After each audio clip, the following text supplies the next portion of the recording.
50% banaslysa verða þegar bílar velta og 60% þeirra sem látast eru beltislausir. Á þessum tíma ársins verða flest slys enda fara flestir í ferðalög landið á sumrin. Einn af þeim þáttum sem kemur þarna inn líka eins og til dæmis erlendi ferðamenn og lausamöl og nú stöndum við hérna við hliðina á bíl sem var erlendu ferðamaður í og eru nú með 2 samskonar bíla hérna inni núna þar sem voru erlendi ferðamenn í lausamöl sem mistu stjórn á bílnum. Og ekki á miklum hraða miðað við það sem aðstæður segja okkur á slysavettvangi. En þetta eru aðstæður sem fólk þekkir ekki og þetta á jafnt við sem reynslulitla ökumenn hér á landi, nýja ökumenn í umferðinni og þar koma líka eins og til dæmis bara dekkininn að vera á góðum dekkjum. Já, vera ekki á lélegum dekkjum og passa upp á loftþrýstinginn. Þá er mikilvægt að vera á réttum hraða og passa sér sérstaklega á malarvegum.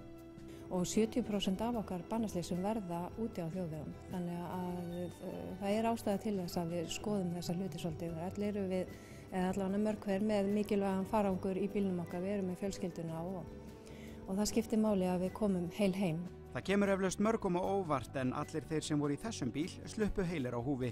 Hér voru hjón í þessum eina bíl og erlendi ferðamenn sem voru bæði í belti. Já, heppin voru þau, en á hverju ári lenda 8% viðskiptavina vís í umferðaróheppi, sem er ansi hátt hlutfall, og annað kynið virðist því miður frekar lenda í árekstri en hitt. Í banaslysunum að þá eru það karlmennir í stóru meirihluta sem eru að látast í umferðinni að meðaltali. Og aldurshópurinn 15 til 24 ára er að koma ansi illa út þar. Við konurnar erum svolítið duglegar að bakka á og svona tökum bílastæðin, tjónin þar svolítið meira kannski heldur en karlmennir. En karlmennir meira í þessum kannski hörðu og miklu árekstrum. Skilaboð til ökumanna á öllum aldri og til beggja kynja?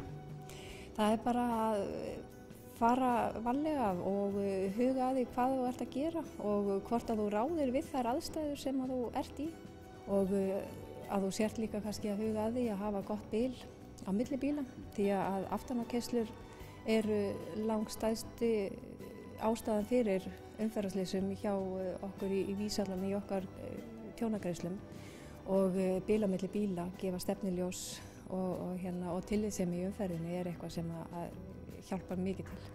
Og ef mann takk ekki mark á þér þá ættum mann allavega að horfa á þessar myndir hérna? Já, tvímælalaust og sjá hvaða afleiðingar umferðarslysing geta haft því að þær geta verið mjög alvarlegar.